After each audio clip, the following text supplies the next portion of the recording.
Hello, this is Trust Bites, presented by My Food Source, the solution to build trust throughout today's global food supply chain. I'm Dr. Darin Detwiler, and in these next episodes, we will be diving into deep discussions with our advisory board. I am so happy to introduce one such board member, Tia Glave. Tia, welcome. Thank you. Thank you for having me. Very welcome. Please tell us a little bit about yourself for those who've never met you. Hello, everyone. I am Tia Glave, and I have been in the food industry for a little over a decade. And during that time, I've had opportunities to work with large manufacturing, small manufacturing, startup, entrepreneurial companies in many different categories, including baking and dairy, pasta and baby food. And one thing that I love doing as a part of my job, even throughout these 12 years that I've been in the industry, is building capabilities in others. And I had the unique opportunity to start an organization with my partner, Jill Stuber. We created Catalyst, and Catalyst allows for me really to do what I love to do. And that's really to work with leaders and empower them to become even greater leaders. And so that's what we do at Catalyst. We help technical experts step into leadership. One thing that we've seen over the years is that as technical experts, we lean on our technical knowledge. Of course we do, right? Like, we've gone through countless years of school. We've been promoted because we have these very technical, highly technical brains, and we love to solve problems. But what we find is once we're promoted into a leadership role, sometimes we stumble. And that's because leadership skills are not taught in school. And a lot of times they're not taught in early career. It's really only sort of given to us once we step into a leadership role. And so what we do is help organizations prioritize their people and help their technical experts get those leadership skills so that they can be better leaders, so that they can take care of their people, so that they can help structure and push culture forward. Both Jill and myself, we are certified coaches. And so everything that we do have coaching principles involved. And that just means that we look at the whole person and make sure that people are showing up to work as their full selves so that they can make an even greater impact in the work that they do. All of our programs and workshops and everything that we do allows time for reflection and practice, which helps build self-awareness. And so that's what I currently do in the industry and how I help support the industry. Well, thank you very much. This really helps us better understand where your perspectives comes from and such great experience you bring to this board. Thank you. One word or concept I can see woven through everything you just said is trust. Yes. Right? Trust amongst leaders, trust of your leaders, trust of product, trust with consumers. Let's talk a little bit about trust. How would you define trust? And I know this is a big, this is a big word, but let's talk about defining trust. Yeah. Outside of the true definition of trust, I would say that trust really is the foundation for relationships and how we get work done. And we talk about trust a lot at Catalyst because without trust, what you'll find is that teams do not work well together. It's harder to make decisions. It's harder to be a great leader, right? Because none of your team members are coming to you. It's harder to influence. And so trust really is at the center, or if you're looking at it from a pyramid, it's at the bottom, right? It's your foundation, and everything is built on trust. And so when we think about it from a leadership standpoint, what we always tell people is that right now, no matter what you're doing, start building relationships with people. And it doesn't matter if you need that person right now, or you don't need that person right now, or you might need them in the future, but you have to influence later. All those things don't really matter right now. Start building those relationships. And the reason is because you are looking to build that trust. People need to understand who you are. As human beings, we look for patterns, and our brains almost tell us, oh, this is how Tia's going to react in this situation. This is how Darin's going to react in that situation. And the more we get to know each other and able to predict those things, that trust starts to build. And so you need to start building relationships because you need to start building that trust. And when we think about it from an industry standpoint, that's exactly what corporations are doing. They're trying to let the consumer know, hey, this is what we're about. This is what you should expect from us. And therefore, this is what you can get from us, and therefore trust in us when it comes to, if you're looking for an organization that's a B Corp, right? Like, they're going to do social good. And so you trust that as you fuel their corporation through purchasing their products, they're going to use some of that money to help with whatever initiative they're going after as a part of being a B corporation. And so that is a trust thing. Obviously, I'm in food safety. So a big part of trust is that you can eat the food, right, and not get sick or die from it. And so corporations have to build trust with consumers so that they'll know, okay, every time I eat X brand, I know that this corporation puts what they need to into food safety so that me and my family and my friends do not get sick if we were to consume it.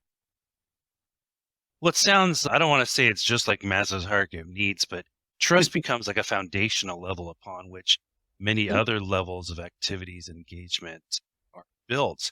But I'm drawn back to multiple presidential administrations ago when the phrase was trust, but validate. Oh, yeah. Right? What could happen if we blindly trust, whether it's a supplier or a distributor or an ingredient source? What could happen if we just blindly trust? Yes, that's a great question because in food safety, we say trust, but verify. And a big piece of that, right, is that we're human and we make human mistakes. And sometimes people try to creep other priorities into what we're doing.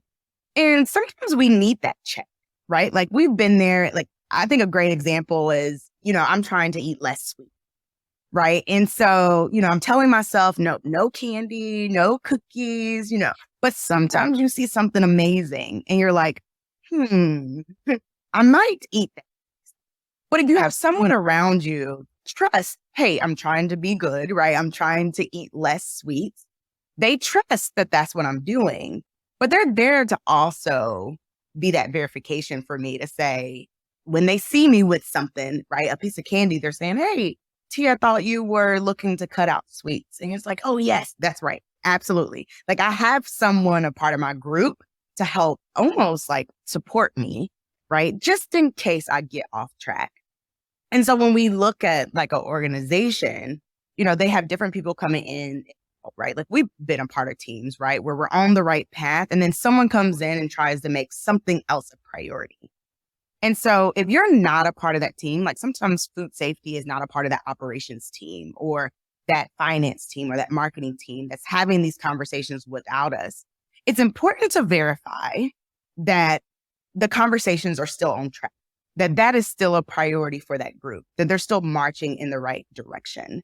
Because if you don't do that, then people get off track, right? Like, people get off track from their goals. Someone else threw in another great idea that happened to conflict from the goal. And so the team kind of moves towards that one. And so what we see is really human behavior, that people start to get off track. And so you have to verify and even validate that the things that they are doing is actually getting you to your goal and that you're actually on track for your goal. Sure. And I'm sure we can look at many different examples of this, whereas, going along with the company that manufactures part of your let's say your buns or your, part of your ingredients, and it was certified to be allergen free for nut allergens. And then somewhere along the line, someone thought they could save 17 cents per thousand by switching to this other company, and they don't have the same validation in terms of being allergen free certified processing environment. I think back to the Peanut Corporation of America, where you had internal testing being done, and the companies that bought the product just took for granted the paperwork there to do their own auditing, their own testing, their own validation of that. And, here you found that the QA manager was literally using liquid paper over dates and falsifying documentation. And, here what's looked at as one of the largest recalls in U.S. history pertaining to food, a lot of it was, and I remember being in the courtroom, some of the defense team lawyers were saying that these companies that bought this stuff without even checking had some responsibility there. And well, you can't blame them for the illegal actions of that peanut company. I have to admit, yeah, you do have to validate and verify to truly have a trust in your source. You do. And I tell organizations all the time, especially my small to medium sized brands, who's using a lot of co-packers and using a lot of, different suppliers to help them create their product, is that you ultimately own that brand. That is you. That's not your co-packer. That's not your suppliers. It is you. And so when you're looking to build that trust with consumers, right, you need to make sure you completely understand what is going into your product. And that is the same for even large corporations, right? They just happen to have more resources to look into these things and to verify and validate.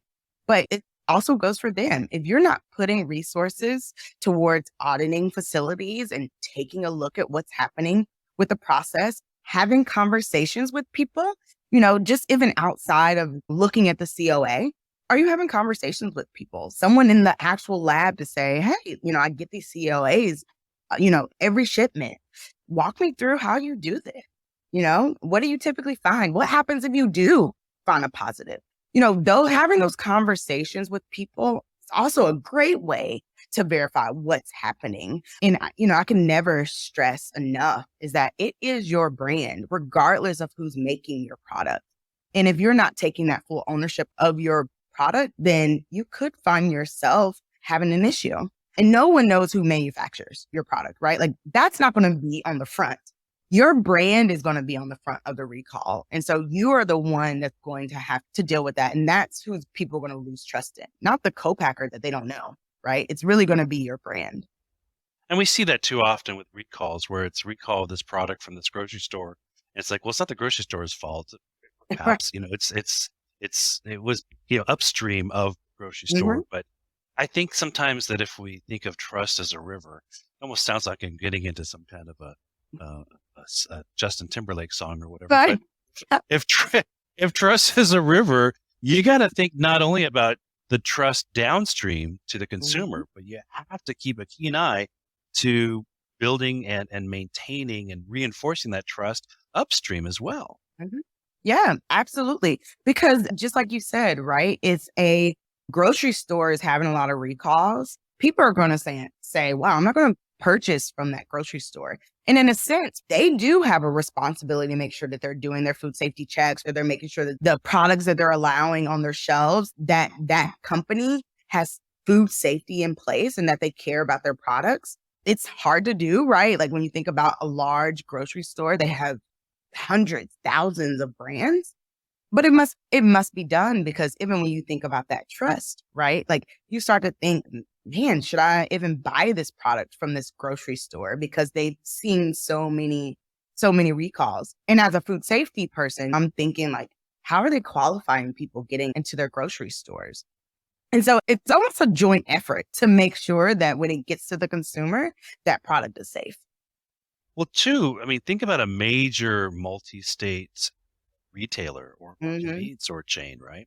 So not only are all of your different facilities under different state level regulatory elements, but your products don't come from within that state, Right. right? So you have products, first off, the ingredients may come from outside the country, Right. right? True. And or in different states, and distribution, warehouse, everything across multiple states. Again, you have different versions of the FDA model code. You have different, is it a State Department of Agriculture or a State Department of Public Health, or, Yes. is it the National Environmental Health Association? You have so many variables in terms of, by the time it ends up on the shelves of a store, that trust has to accommodate for so many of these challenges, Mm. that sometimes you may have a store where, yeah, well, we have our own farm right here in our own community and we do this here.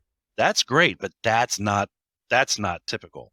It is not. It is It's not. such a complicated path. And I know we could go on and talk about trust, but what I love about these conversations that we're having is that whether the different board members have a different perspective or different definitions. This is a conversation I think that has many different definitions and perspectives that we're going to continue to have. And I'd like to thank you for joining us for this episode, and I look forward to talking with you in future topics. Thank you, Darin. For My Food Source, this is Dr. Darin Detwiler, and this has been an episode of Trust Bites. Thank you very much. Trust Bites